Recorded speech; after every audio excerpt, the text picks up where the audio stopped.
मंडळी नमस्कार, मी हनुमंत भोसले. आपण पाहत आहात BBC केज लाईव्ह, एक असं चॅनल जे आपल्यापर्यंत सत्य आणि वास्तव सतत आणण्याचा प्रयत्न करत आहे. कृपया आजपर्यंत जर आपण हे चॅनल सबस्क्राईब केलेलं नसेल तर यूट्यूबवर BBC केज लाईव्ह हे आपलं चॅनल नक्की सबस्क्राईब करा. मंडळी, नुकत्याच महानगरपालिकाच्या निवडणुका पार पडल्या, निकाल लागले आणि राजकीय चर्चा सुरू झाली. अर्थात कोणतीही निवडणूक झाली की अशी चर्चा सुरू होते, जय पराजय चर्चिले जातात. तसं याही निवडणुकीमध्ये वेगवेगळ्या पक्षांच्या जय पराजयाची चर्चा सुरू झाली. मात्र या निवडणुकीत समीक्षक असतील किंवा चर्चा करणारे असतील त्यांनी जरा जास्त चर्चा मनावर घेतली. ती म्हणजे या निवडणुकीमध्ये महाराष्ट्रामध्ये AIMIM हा राजकीय पक्ष 100 गाठून या महानगरपालिकाच्या निवडणुकीमध्ये आपले नगरसेवक निवडून आणू शकला आहे. अर्थातच 125हून अधिक त्यांचे नगरसेवक महाराष्ट्रात निवडून आलेले आहेत. अर्थात हे काही वेगळं नाही आहे आणि त्यांनी निवडणूक जी लढवली ती काही संविधानाच्या बाहेर नव्हती, सगळं काही संविधानाच्या आत आहे. मात्र तरीही यावर एवढी चर्चा का व्हावी, तर त्याची कारणं आहेत. आपल्याला यापूर्वी मी मांडणी केली होती माझ्या विचारांची, ती म्हणजे या जगामध्ये म्हणतो मी 2 विचार आहेत. एक उजवा विचार आणि दुसरा डावा विचार. अर्थात उजवा विचार हा मनुष्यनिर्मित आहे. माणसानं आपल्या सुसंस्कृत वाटचालीमध्ये आपल्याला वाटेल तशी मांडणी करत काही नियम बनवले आणि त्या नियमातून काही विचारधारा तयार केली, ती म्हणजे उजवी विचारधारा. आणि डावी विचारधारा अर्थातच ही निसर्गनिर्मित आहे, म्हणजे निसर्गाला अभिप्रेत असलेली ही विचारधारा आहे. ही विचारधारा शक्यतो निसर्गाच्या नियमावर आणि वैज्ञानिक सिद्धांतावर आधारित आहे. म्हणून आज बऱ्याच प्रमाणात या विचारधारेची संख्या थोडी कमी झालेली आहे. अर्थात हे आश्चर्य आहे, कारण का की निसर्ग नियमावर चाललेल्या विचाराची खरं तर अधिक संख्या पाहिजे, पण तसं होत नाही आहे. कारण सुसंस्कृत माणूस जितका शिकला आहे तितका लबाड बी बनलेला आहे आणि त्या लबाडीत त्यानं आपल्याला हवं तसं आपल्या स्वार्थाला अनुकूल अशी विचारधारा जन्माला घातली आहे आणि त्यामुळं असं होणारच. अर्थात विषय आहे MIMच्या एका युवतीनं, सहर शेख या युवतीनं निवडणूक जिंकल्यानंतर एक आपला आनंद व्यक्त करताना जो व्हिडिओ अगदी व्हायरल केलेला आहे तो अनेकांच्या चर्चेचा विषय बनलेला आहे. आणि या देशामध्ये असे व्हिडिओ तर हवेच होते, कारण का हे आणखीन एक चर्चेला माध्यम हवं होतं. उजव्या विचारधारेला हे खूप आवश्यक होतं. आता मी उजवी आणि डावी विचारसरणी जेव्हा म्हणतो तेव्हा लक्षात घ्या, ही कुठल्या एका जाती, एका धर्म किंवा एका देशाची विचारधारा नाही आहे. मी 2 भागात केलेली विचारधारा आहे. त्याच्यामध्ये जसं की महाराष्ट्राची डावे विचार घेतले तर त्याच्यात सगळे बहुजन, अगदी आमच्या ब्राह्मण बांधवापासून सगळेच्या डाव्या किंवा पुरोगामी विचारात आहेत. अर्थात त्या पुरोगामी विचारांची सध्या थोडी टर उडवली जाते, मजाक उडवली जाते, परंतु तो विचार लक्षात घ्या, तुमच्या मरेपर्यंत किंवा ज्यावेळी तुम्ही काही डायलॉग मारता सूर्यचंद्र असेपर्यंत ही विचारधारा कायम राहणार आहे. कारण ती निसर्गाची विचारधारा आहे, ती कधीच संपणार नाही. एखाद्या वेळेस उजवी विचारधारा काळाच्या ओघात नेस्तनाबूत होऊन जाईल, परंतु डावी विचारधारा कधीच संपणार नाही.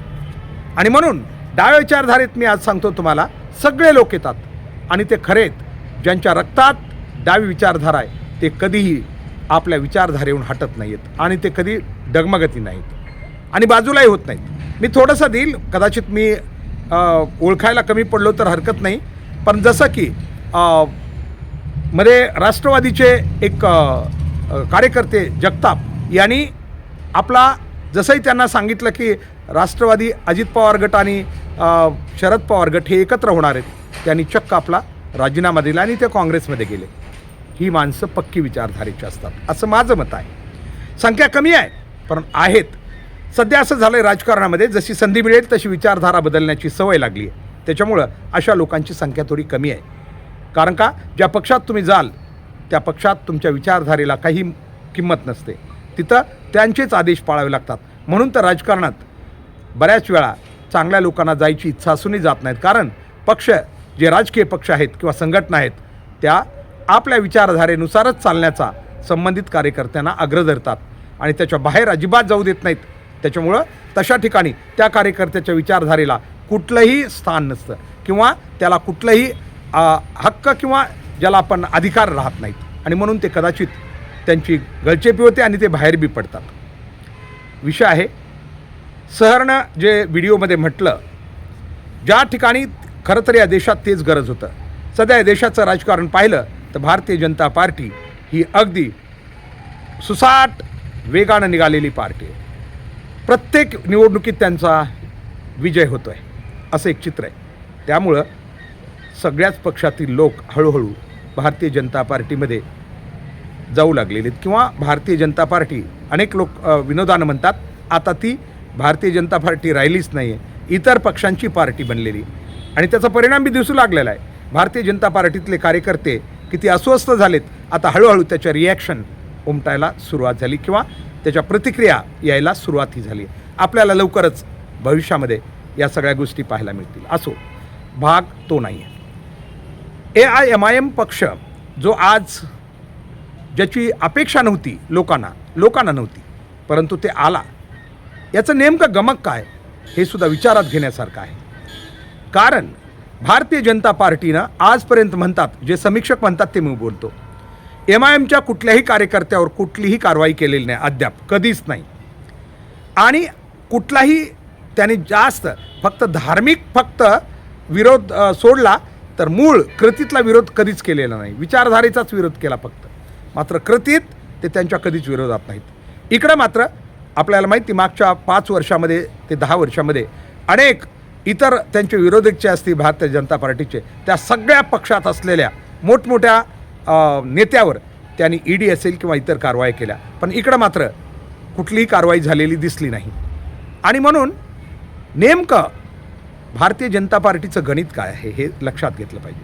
नेमका त्यांचा मुस्लिम किंवा विचारधारेला विरोध आहे की फक्त आपला खरोखरच त्यांना हिंदू धर्म प्रिय आहे हे काहीच कळायला तयार नाही. कारण याच्यामध्ये अनेक विचारवंतांनी जी मांडणी केलेली आहे की AIMIM पक्ष वाढीला भारतीय जनता पार्टी सपोर्ट करते किंवा काही जणांनी त्याला B टीम वगैरे म्हटलं आहे.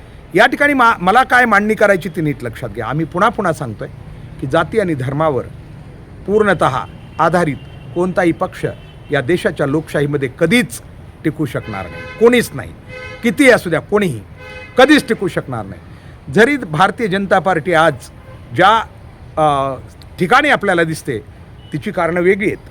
कारण मध्यंतरीच्या काळात अनेक नेत्यांना ज्यांच्यावर भ्रष्टाचाराचे आरोप होते, रातोरात त्यांनी आपल्या पक्षात यायला कसं भाग पडलं, तिथं विचारधारेचा सवाल नव्हता. ते काही फार हिंदुत्ववादामुळे त्या पार्टीत गेलेत असं अजिबात नाही आहे. त्यांच्या तोंडात जरी तशी वाक्य असली तर अजिबात ते हिंदुत्व या नावाखाली गेलेले नाहीत. ते स्वतःचा बचाव करण्यासाठी गेलेले आहेत. ते स्वतःची भ्रष्ट किंवा प्रचंड मोठी मिळवलेली कमाई लपवण्यासाठी किंवा तिला संरक्षण देण्यासाठी तिथं गेलेले आहेत. हे काही वेगळं सांगायची गरज नाही. सांगायचं तात्पर्य एवढंच आहे की ज्या घटना घडत आहेत त्या देशाला, या समाजाला अस्थिर करणाऱ्या आहेत असं आमचं स्पष्ट मत आहे. आम्ही मत मांडतो म्हणून नाही, त्या भविष्यात आपल्याला दिसणारच आहेत. कारण असं कुठलीच गोष्ट चालत नसते. कारण भेद किंवा ज्याला आपण एकमेकाचा तिरस्कार करून राजकारणात कधीच पुढं जाता येत नाही. राजकारणात ऐक्य बाळगून तुम्ही चांगले विकास करून पुढं जाता येईल, परंतु केवळ तिरस्कार म्हणून आणि नेमकं जाती आणि धर्माच्या नावाखाली केलेला तिरस्कार हे याचंच एक प्रतीक असतं. आणि जेव्हा जेव्हा जात असेल किंवा धर्म असेल, जेव्हा या आधारे राजकारण होतात तेव्हा त्याचा परिणाम सामान्य समाजाला भोगावा लागतो. खरं तर नेते आपला राजकीय स्वार्थ साधून घेतात, परंतु सामान्य लोकांचे खूप हाल होतात.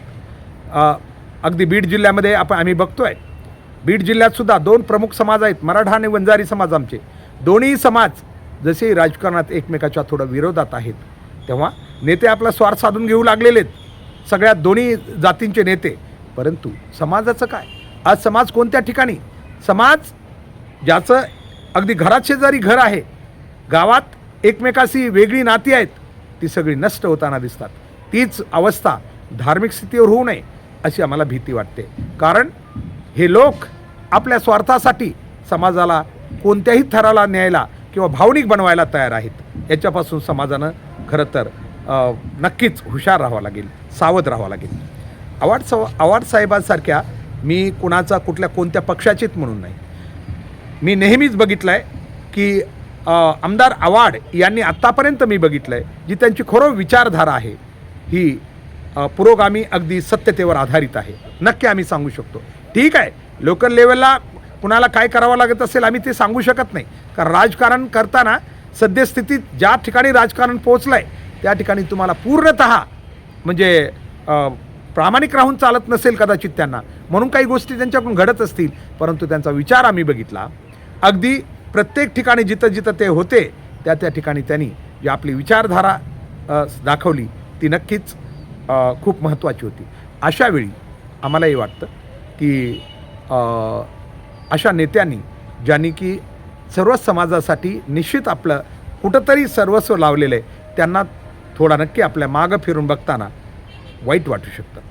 आम्हाला दुसरा एक प्रश्न विचारायचा. नेहमी अनेक जण म्हणतात काँग्रेसनं अमुक याची वोट बँक बनवली, ती त्याची वोट बँक बनवली. आम्हाला या प्रश्नाचं बी उत्तर हवं आहे की नेमकं काँग्रेसनं आत्तापर्यंत कोणत्या एका समाजासाठी काम केलं हे सांगा. तर कोणत्याच समाजासाठी नाही, ना कुठल्या जातीसाठी ना धर्मासाठी. ठीक आहे, त्यांनी काम केलेलं नसेल पण भेद नक्कीच केलेला नाही हे लक्षात घ्या. आणि भेद जेव्हा होत नाही तेव्हा समाज शांत राहतो. भेद केल्यानंतर समाज अस्थिर होतो. हे गणित आपण इथं समजून घ्यायला हवं. काँग्रेसच्या काळामध्ये हिंदू धर्म होता परंतु सनातन धर्म नव्हता. काँग्रेसच्या काळात त्यांनी कोणत्याही एका जातीला विशेष अशी सवलत दिलेली आम्ही पाहिलं नाही. उलट तरीही काँग्रेसच्या माथी एक आरोप होता की काँग्रेस मुस्लिम धार्जिन आहे, काँग्रेस मुस्लिमांचा लाड करत आहे, काँग्रेस मागासवर्गीयांचा लाड करत आहे वगैरे वगैरे. आणि तसंही कोणत्याही जातीचे लोक सत्तेत गेल्यानंतर त्या जातीला न्याय मिळतो असं का चुकीचं वाटतं लोकांना हे कळत नाही. असं असतं तर मराठा समाजाचे नेते अगदी महाराष्ट्र स्वतंत्र झाल्यापासून सत्तेत आहेत मोठ्या प्रमाणात, परंतु मराठा समाज खाली खाली होत गेला.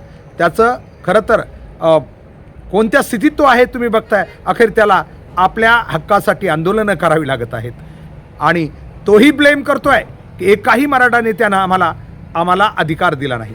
तर मग असं असेल तर आपण चुकीच्या मार्गांचा का उपयोग करतो हे कळत नाही. की सत्तेत गेल्यानंतर फार मोठा फक्त सत्तेत वाटा मिळतो, खरं आहे आपल्या जातीच्या नेत्याला भ्रष्टाचार करण्याचा वाटा मिळतो हे सत्य मात्र मी मान्य करतो, परंतु सत्तेत गेल्यानंतर लगेच समाजाला न्याय मिळतो हे चुकीची मांडणी जी होत आहे त्याशी मी तरी सहमत नाही आहे. कारण जेव्हा आम्ही कोणत्याही नेत्याला माझ्या जातीचा नेता म्हणून पुढं करतो, त्याला संधी देतो राजकारणात, तेव्हा तो आजपर्यंत तरी स्वतःचाच फक्त विकास करू शकला, स्वतःचाच फक्त घर भरू शकला.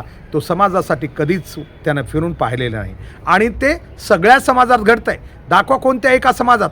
अजिबात आम्हाला एकही उदाहरण दिसत नाही. त्यामुळं या सगळ्या गोष्टी पाहता आमचं एवढंच मत आहे, येता मला काँग्रेसचं समर्थन अजिबात करायचं नाही आहे, परंतु जे आरोप होतात, कारण का हे सगळं सांगितल्यानंतर जर हिंदू वोट वेगळं करायचं असेल तर नक्कीच त्यावेळेस भारतीय जनता पार्टीसारख्या पक्षांना अशा प्रकारची मांडणी करण्याची गरज होती. ते करायचे की काँग्रेस हे मुस्लिम धार्जिन आहे, काँग्रेस हे मागासवर्गीय आमच्या समाज बांधवाच्या सवलती जास्त देत आहे, त्यांचीच जास्त काळजी करते आहे असं म्हणू अखेर त्यांनी आपला एक विचारधारा बनवली आणि ती विचारधारा आज त्यांना सत्तेत घेऊन आली आहे. आमचं एवढंच म्हणणं आहे, सत्तेत कोणीही असो पण धर्म आणि जातीच्या आधारे सत्ता कधीच चालू शकणार नाही. आणि जरी ती यदाकदाचित एक रिॲक्शन म्हणून आलीच समजा एखाद्या वेळेस, तरी ती फार काळ टिकणारी अजिबात असू शकत नाही. अखेर आपल्याला जर याच्याविषयी काही शंका असेल, येणाऱ्या भविष्यात तुम्ही हे पाहू शकता, आपल्याला हाच अनुभव येईल. आपला आजचा हा व्हिडिओ आपल्याला कसा वाटला कृपया आपण नक्की कळवा आणि हा व्हिडिओ आवडला असल्यास लाईक करा, शेअर करा आणि पुन्हा विनंती करतो आपलं BBC केज लाईव्ह हे यूट्यूब चॅनल नक्की सबस्क्राईब करा ही आपल्या सर्वांना विनंती. थँक्यू. आजच्यासाठी एवढंच. धन्यवाद.